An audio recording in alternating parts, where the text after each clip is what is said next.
नमस्कार भक्त मंडळी, श्री स्वामी समर्थ. काशी क्षेत्री सेवादास महाराज म्हणून होते आणि त्या सेवादास महाराजांच्या आश्रमामध्ये कितीतरी उपासक नामसाधनेसाठी खास जायचे. म्हणजे त्या आश्रमाची ख्याती होती. सेवादास महाराजांच्या सानिध्यात काही दिवस राहिलं आणि त्यांच्याकडून जर आपण नामसाधना शिकून घेतली तर नामसाधनेमध्ये किंवा नाम उपासनेमध्ये आपण ती परमोच्च अवस्था गाठू शकतो. आणि किती लोकांनी गाठलीसुद्धा होती. काय झालं, भक्तगण, एकदा एक तरुण उपासक त्यांच्या आश्रमात गेला आणि त्यांना विनंती केली का मला तुमचा शिष्य व्हायचे, तुमच्याकडून नामसाधना शिकायचे. सेवादास महाराज हुशार होते, धूर्त होते. सेवादास महाराजांनी त्यांना काय सांगितलं की तू ये आधी, ते राहा आणि मी तुला आधी तू कसं काय माझ्याकडून शिकून घेतोस, काय करतोस ते मी आधी बघतो आणि नंतर ठरवूया की तुला मी शिष्य करून घ्यायचं की नाही. ते त्या तरुणालासुद्धा ते पटतं. तो त्यांच्याकडे जाऊन राहतो.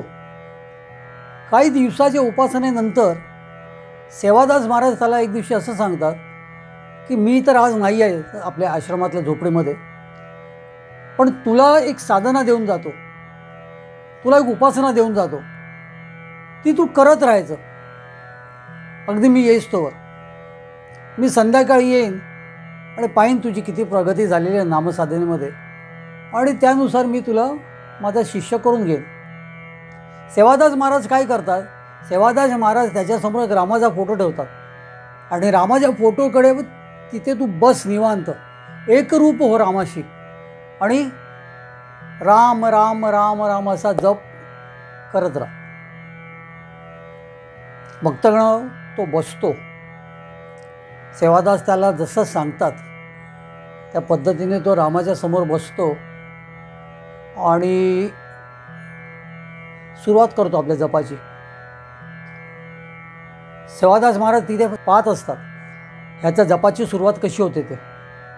आणि सुरुवात करतो राम राम राम राम राम राम.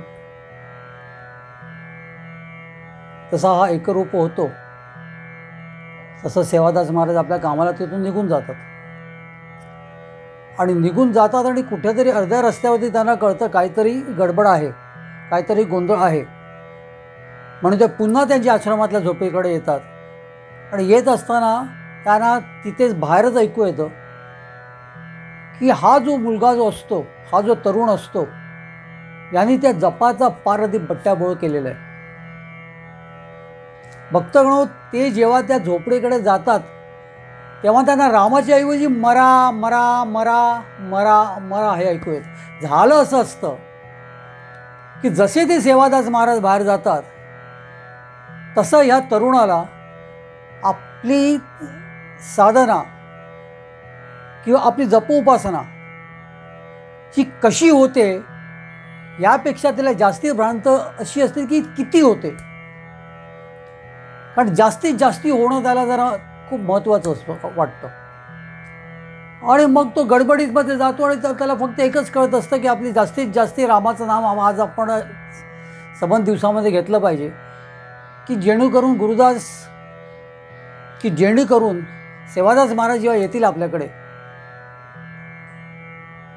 तर त्यांना तर कळेलच अंतर्ज्ञानाने की किती जप मी केलेलं आहे, तर ते खुश होतील.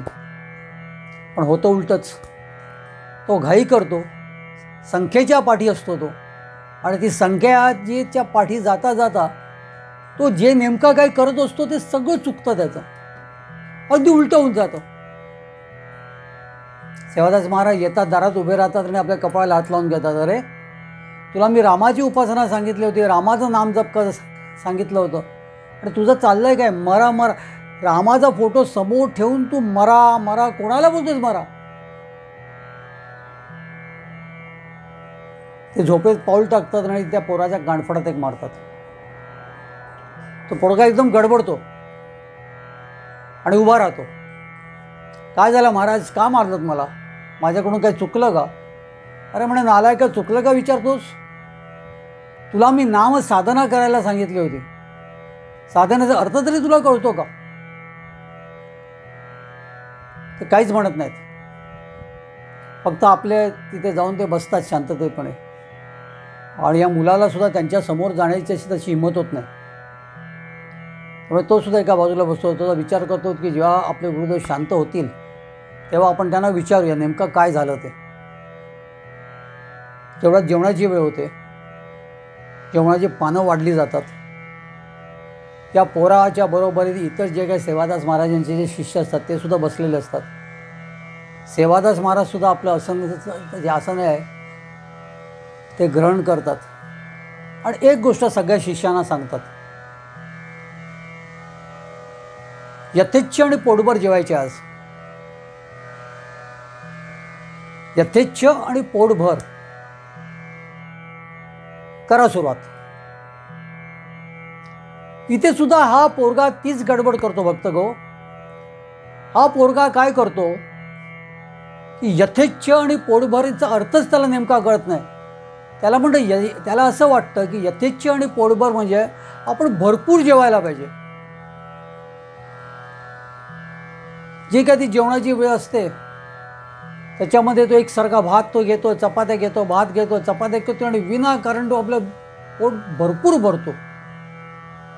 आणि एवढं भरतो की त्याला ढेकर लिहायला सुद्धा जागा नसते. इतर जण जे कोण असतात ते व्यवस्थित जेवतात, अगदी नीट जेवतात, कोणाचं उपाशी उठत नाही. पण हा पोरगा जो असतो हा एवढा जेवतो की त्याला तिथून उठणंच मुश्किल होतं. त्याचं पोट एवढं भरलेलं असतं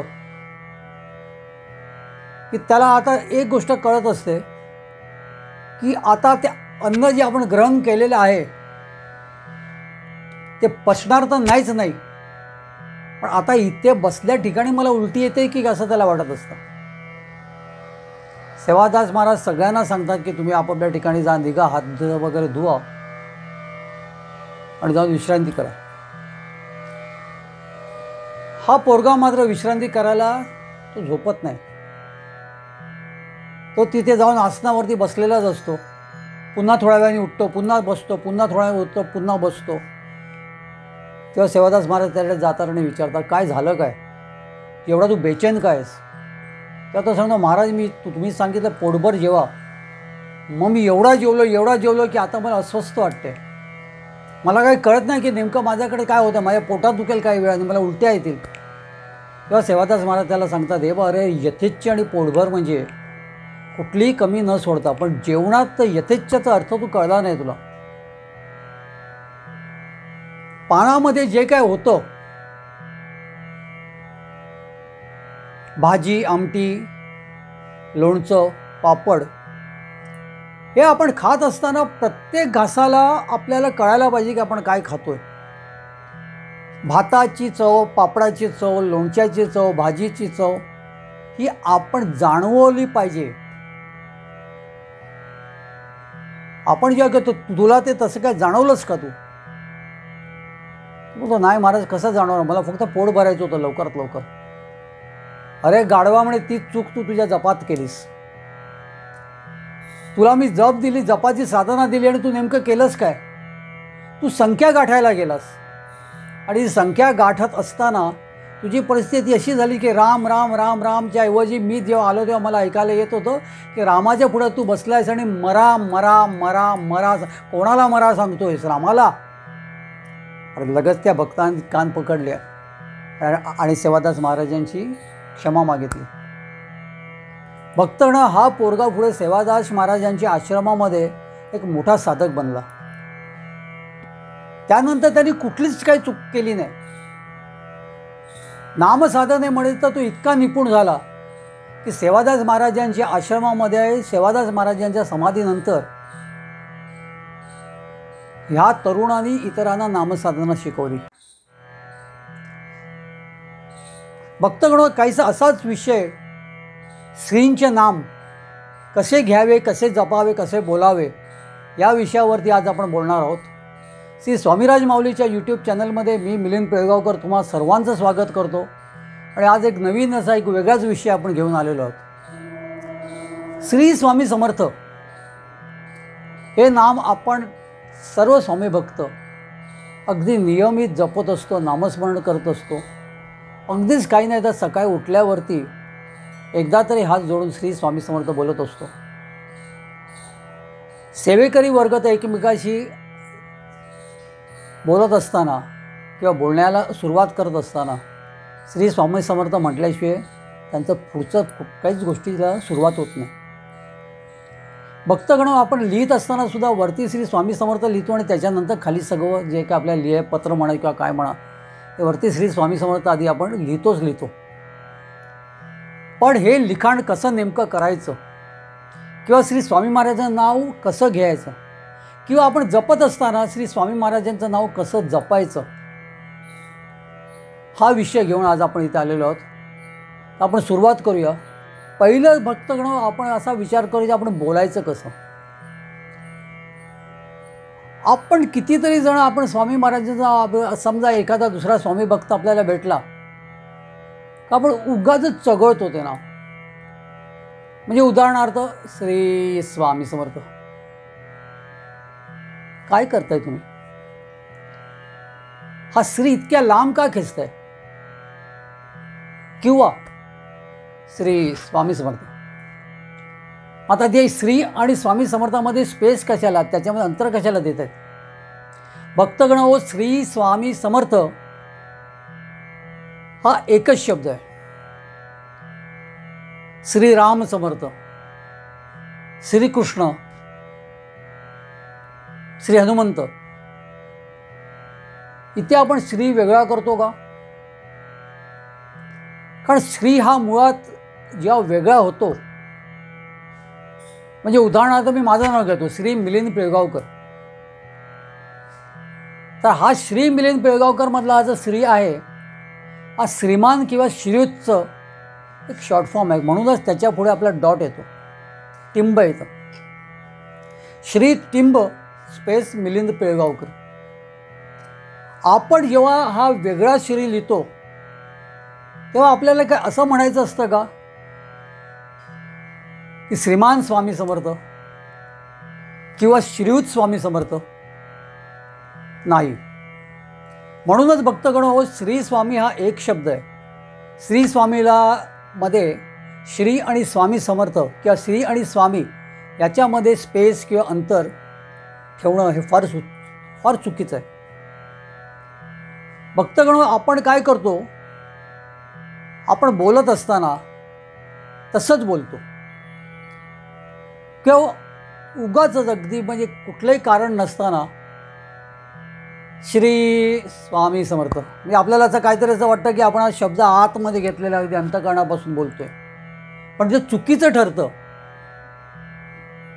ते चुकीचं ठरतं. आणि नामसाधनेमध्ये एक सगळ्यात महत्त्वाचा एक मुद्दा आहे की नाम जर तुम्ही चुकीचं घेतलं तर ते मुळात साधनाच होत नाही. उच्चाराला फार महत्त्व आहे बरं का. उच्चार जर चुकीचे असतील तर सगळंच पाण्यात, उपड्या घड्यावर पाणी म्हणतो ना आपण तसं.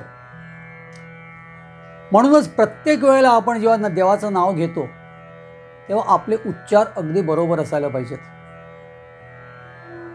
वाचेमध्ये दोष असेल तर मनात घ्या नाव. तुम्हाला माहिती आहे नेमकं काय नाव आहे,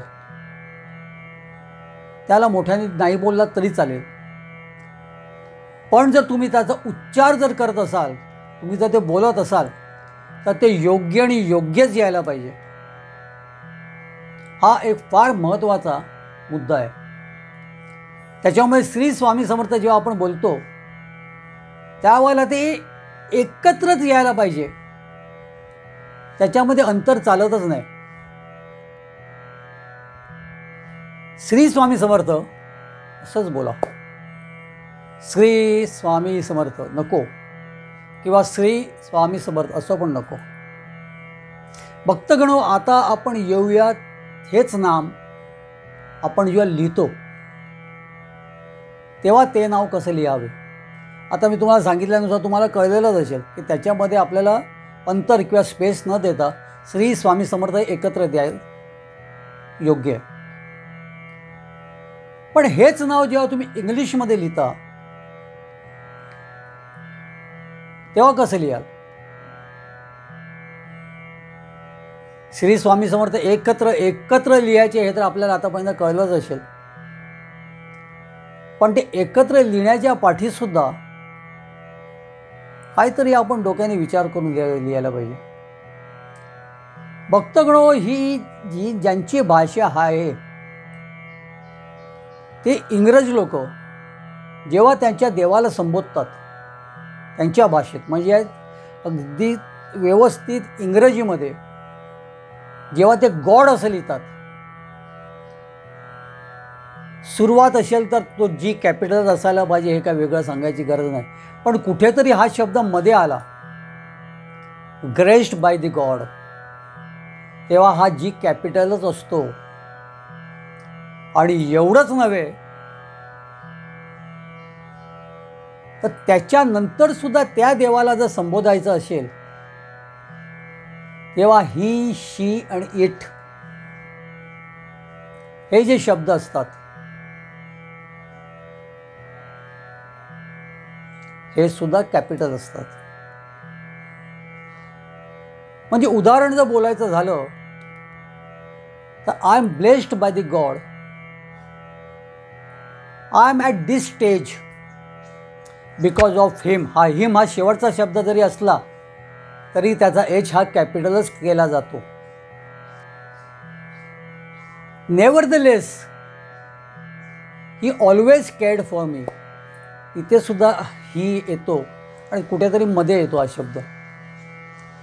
पण त्याच देवाला आपण संबोधतोय हे लक्षात ठेवून ते लोक किंवा हे जे कोण म्हणजे ज्यांची भाषा मातृभाषा त्यांची इंग्रजी आहे, आपण ब्रिटिश घेऊन जायचं चालूया, तर ही ब्रिटिशर्स जे आहेत हे तिथला एचसुद्धा कॅपिटल करतात.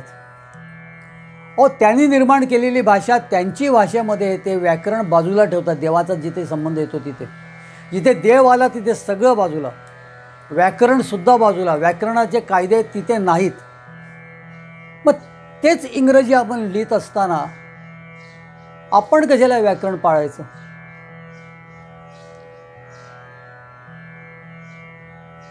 मध्यंतरी स्वामी महाराजांची एक पोथी मी पूर्णतः इंग्रजीमध्ये मी ती ट्रान्सलेट केली, त्याचं भाषांतर केलं. आणि त्या भाषांतरामध्ये कधी कधी असे शब्द मध्ये मध्ये आले, स्वामींना उद्देशून मध्ये आले, किंवा तिथे मी श्री स्वामी लिहिलं, मध्ये लिहिलं, त्याच्यामुळे ते कॅपिटल असणारच कारण ते नाव आहे. पण त्याही पलीकडे जाऊन माझी जी लिहिण्याची पद्धत बघून मला खूप लोकांनी विचारलं, तुम्ही तिथे चुकलेला आहात, तुम्ही श्री स्वामी हे कसं काय लिहिलं आहे श्री स्वामी? भक्तगणो, आणखीन एक सांगतो तुम्हाला. आतापर्यंत तुम्हाला एक गोष्ट तर कळली असेलच की आपण ते जे स्वामी किंवा त्यालाच किंवा श्री स्वामी महाराजांनाच उद्देशून जेव्हा पुढचं जे काही एखादं वाक्य बोलतो आणि तिथे तेव्हा ही, हिम असे काही शब्द येतात, तेव्हा सुद्धा ते कॅपिटल लिहितोच आपण. पण भक्तगणो, श्री स्वामी हा शब्द जर तुम्हाला इंग्लिशमध्ये लिहायचा असेल तर सुरुवात तर तुम्ही एसनीच करणार, कॅपिटल एसनी, आणि एक शब्द असल्यामुळे तुम्ही एकत्र लिहिणार. पण ह्याच्यामध्ये एक विचार केला तर आपल्याला निश्चितच एक गोष्ट तुम्हाला सुद्धा पटेल की श्रीचा एस कॅपिटल जरी असला तरी जो स्वामी त्या शब्दामध्ये एकत्र समावलेला आहे तो एस सुद्धा कॅपिटल करणं भाग आहे. भक्तगणो, इथे व्याकरण आणि ते इंग्रजी त्या भाषेचे कायदे किंवा पद्धत वगैरे सगळं विसरून जायचे, कारण इथे स्वामी महाराज येत आहेत. स्वामी महाराजांचा विषय आहे, तिथे सगळं व्यर्थ, व्याकरणसुद्धा व्यर्थ. मग अशा वेळेला श्री स्वामी आपण जेव्हा लिहितो त्याला श्रीचा हेच कॅपिटल असायला पाहिजे, त्याच्यानंतर कुठचीही शब्दफोड नसता स्वामीचा हेच सुद्धा कॅपिटल करणं भाग आहे. तसं बघायला गेलं तर इंग्रजी भाषेमध्ये कुठच्याच शब्दामध्ये 2 लेटर्स कॅपिटल येत नाहीत, अजिबातच येत नाहीत. पण आपल्या देवाला संबोधायचं एक जी प्रथा आहे ती जरा वेगळी आहे. आपण कधी स्वामी म्हणत नाही, आपण म्हणतो श्री स्वामी. आणि हे जेव्हा श्री स्वामी जेव्हा येतं त्याला श्री हे एक शक्तीचं प्रतीक आहे बरं का. देवाच्या अगोदर जे आपण श्री लावतो आणि त्यापुढे अंतर न सोडता, स्पेस न सोडता जेव्हा देवाचं नाव घेतो तेव्हा तो श्री जो असतो तो श्रीमान किंवा श्रीयुत नसून एक शक्तीचं प्रतीक आहे. आणि म्हणूनच श्री स्वामी समर्थ आपण लिहितो. एकत्र आधी एका शब्दात लिहिलं तरी हरकत नाही, तिन्ही एस कॅपिटल करा. नाहीतर श्री स्वामीसुद्धा एक शब्द जो असला तरी त्याच्यातले 2 एस कॅपिटल आहेत, हे विसरू नका. आणि मराठीत आपण लिहित असताना अजिबात इथे अंतर न सोडता श्री स्वामी असं एकत्र लिहा. कारण इथे व्याकरण बघायचंच नाही आपल्याला.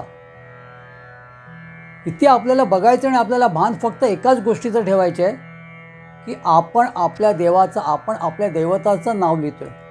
मग ते कुठल्याही भाषेत लिहा तुम्ही. त्या भाषेमध्ये जर कॅपिटल आणि लोअर लिपी असेल जशी इंग्रजीमध्ये आहे तर तिथे श्रीचा एस सुद्धा कॅपिटल, कुठेही अंतर किंवा शब्दफोड न करता स्वामीचा एस सुद्धा कॅपिटल. आणि त्यातलाच जर संपूर्ण जर एक शब्द तुम्हाला करायचा असेल श्री स्वामी समर्थ तर पुन्हा तो समर्थाचा एस कॅपिटल. श्री स्वामी समर्थ हा एकही शब्द केला, एकच शब्द जरी केलात तुम्ही त्याचे तिन्ही एस कॅपिटल करून तरी काय बिघडत नाही, काही चुकीचं ठरत नाही. आणि श्री स्वामी जरी तुम्ही लिहिलत 2 एस कॅपिटल करून नंतर स्पेस करा समर्थ तरी ठीक आहे. पण श्री स्वामी हा एक शब्द आणि त्याच्यातले दोन्ही एस आहेत ते कॅपिटल असंच इंग्रजीमध्ये आपल्याला लिहायचं आहे. भक्तगण, आता तिसरा मुद्दा आपला काय आहे, आपण श्रींचं नाम उच्चारतो कसं. 2 अक्षराचा राम त्याच्यामध्ये चूक झाली तर त्याचा अर्थच बदलतो.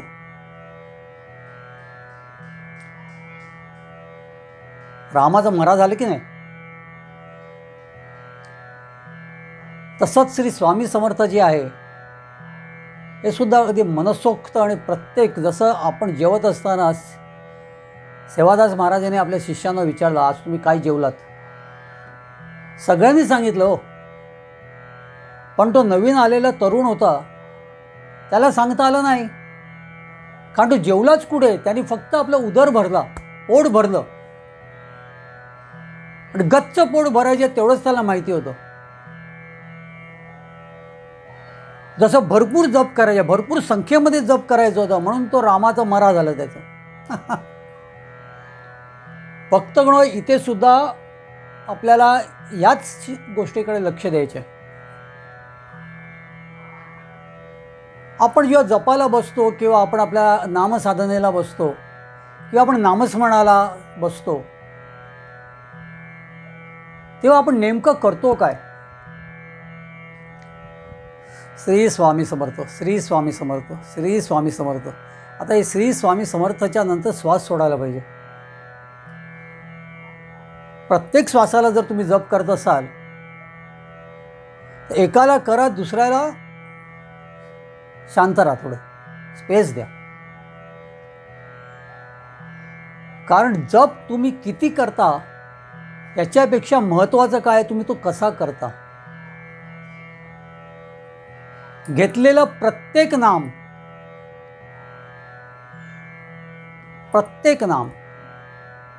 तुम्हाला 108 वेळा करायचं असेल तर 108तलं प्रत्येक एक हे तुम्हाला समजायला पाहिजे आपण काय बोलतोय.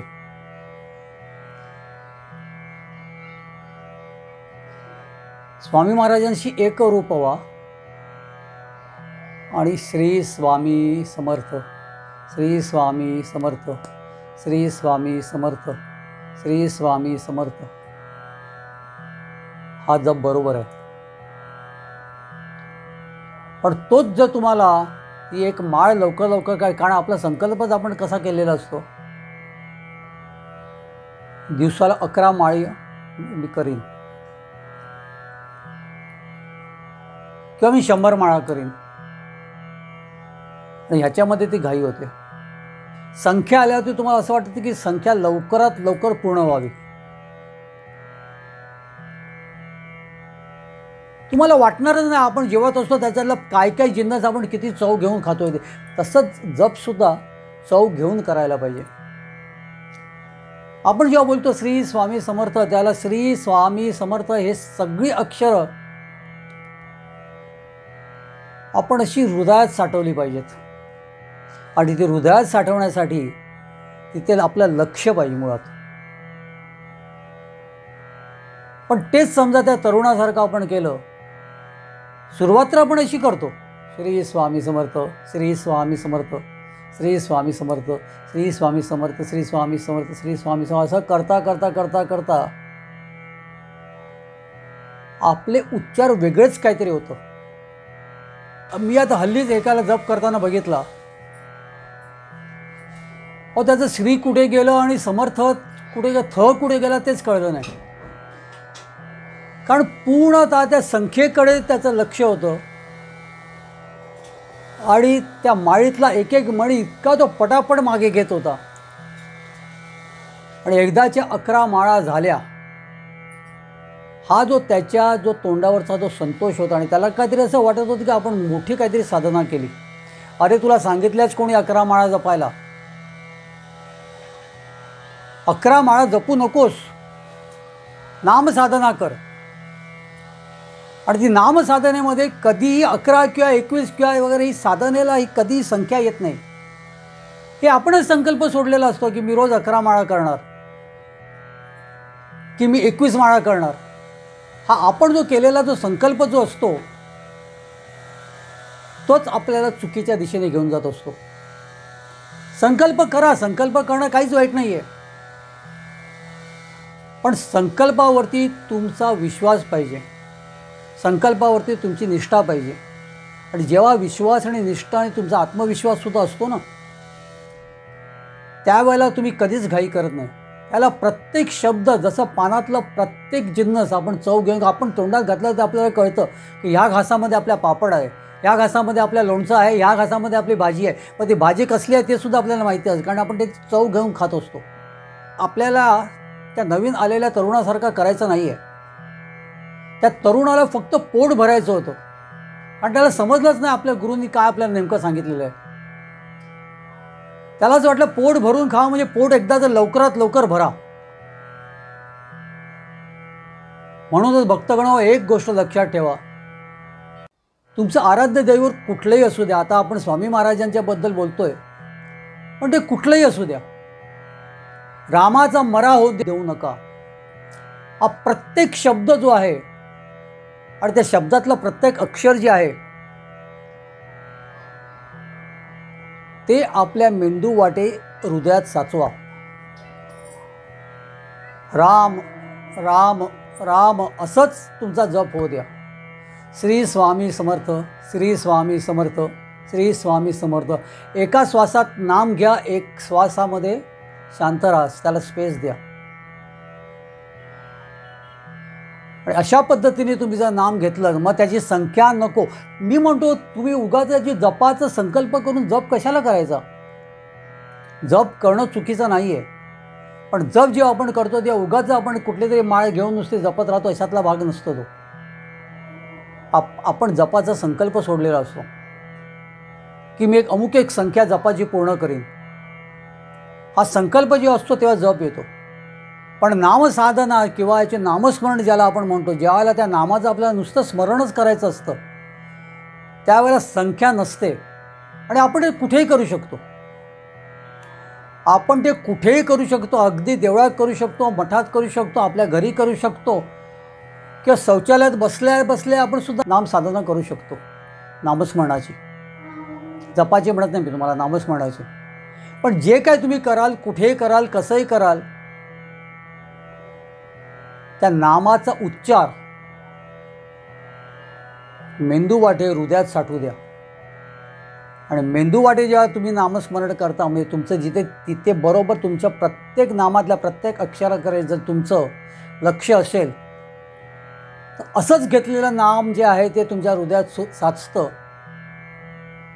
आणि जशी मेहनत करून आपण घाम गाळल्याशिवाय आपल्याला पैसा मिळत नाही आणि त्यातलाच काहीसा पैसा आपण बँकेत जमा होतो आणि बँकेतला आपला जो बॅलन्स वाढत असतो कारण त्या पैशापाठी आपला घाम गेलेला असतो.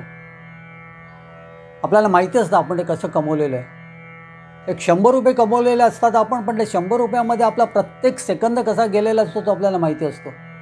तसंच नामाच्या पाठी असू द्या आणि नामाच्या पाठी तुम्ही नाम जे घ्याल ते अशा पद्धतीने घ्या की जसं तुमचा बँक बॅलन्स वाढतोय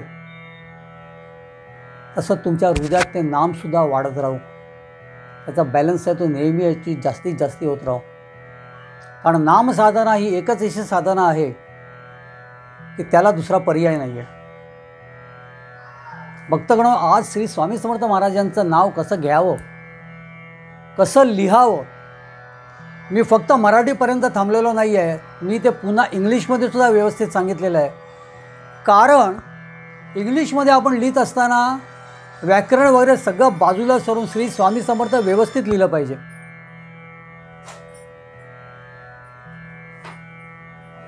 आपण जेव्हा श्री स्वामी समर्थ इंग्लिशमध्ये लिहितो तेव्हा व्याकरण वगैरे सगळं बाजूला सारून फक्त स्वामी समर्थ, श्री स्वामी समर्थ या शब्दाकडे लक्ष देऊन ते व्यवस्थित लिहायला पाहिजे. भक्तगण, श्री स्वामी महाराजांचे नाव किंवा नाम कसं उच्चारावे, कसं बोलावे, कसं लिहावे हे सांगितलेलं आहे आजच्या एपिसोडमधून. अपेक्षा एकच आहे, त्यावर विचार करा, निश्चित पटणार. मग त्याला अगदी सतर्क करा. स्वामी महाराजांचं नाव लिहिताना किंवा श्री स्वामी महाराजांचं नाव बोलताना, उच्चारताना किंवा नामसाधना करताना आणि अगदी योग्य रीतीनेच घ्या की जेणेकरून तुमची नामसाधना ही तुमच्या हृदयात साचेल. भक्तगण, हा एपिसोड कसा वाटला हे निश्चित कॉमेंट करून कळवा. त्याच्यातली एखादी गोष्ट जर तुम्हाला त्याच्यावरती काय विचारायचं असेल तर निश्चित प्रश्न विचारा.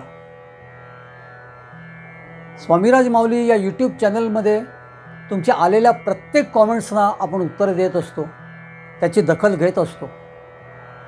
तेव्हा निश्चितच कळवा. आणि आमचं म्हणणंच हे आहे की आपला प्रत्येक एपिसोड आहे ही एक स्वतंत्र उपासना आहे आणि प्रत्येक उपासनेच्या नंतर जसं आपण पसायदान मागतो तसं आपल्या प्रत्येक एपिसोडची जी सांगता असेल ती सांगता आपण श्री स्वामी महाराजांकडे पसायदान मागूनच करतो. तर मग पसायदान मागूया आणि सर्वांना श्री स्वामी समर्थ म्हणूया. श्री स्वामी समर्थ. तर गणो, एक नम्र विनंती, हा एपिसोड कसा वाटला कृपया कमेंटमध्ये नक्की कळवावे. आवडला असेल तर लाईक करा, शेअर करा आणि कृपया या चॅनलला सबस्क्राईब करायला विसरू नका. स्वामी देई हेची दान, नित्य चरणाचे दर्शन, चरणाचे दर्शन, नित्य चरणाचे दर्शन. मज नको धन दारा, तुझ्या चरणी द्यावा थारा, चरणी द्यावा थारा, तुझ्या चरणी द्यावा थारा.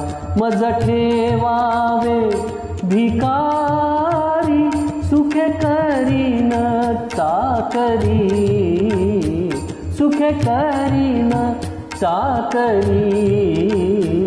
तुझे नाम माझी जोड, मुखी राहो तेची गोड, राहो तेची गोड, मुखी राहो तेची गोड.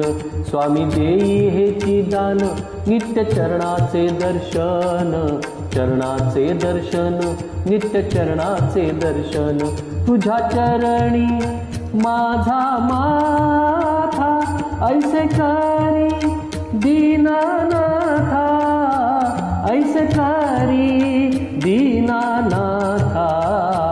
तुझ्या नामी लागो छंद, मज द्यावे दासपद, द्यावे दासपद, मज द्यावे दासपद. स्वामी देई हेची दान, नित्य चरणांचे दर्शन, चरणांचे दर्शन, नित्य चरणांचे दर्शन. सुत मागे हेची दान, सुत मागे हेची दान, तुझ्या चरणी होऊलीन, तुझ्या चरणी होऊलीन. स्वामी देई हेची दान, नित्य चरणांचे दर्शन, चरणांचे दर्शन, नित्य चरणांचे दर्शन. मज नको धन दारा, तुझ्या चरणी द्यावा थारा, चरणी द्यावा थारा, तुझ्या चरणी द्यावा थारा. स्वामी देई हेची दान, नित्य चरणांचे दर्शन, चरणांचे दर्शन, नित्य चरणांचे दर्शन. स्वामी देई हेची दान, स्वामी देई हेची दान, स्वामी देई हेची दान.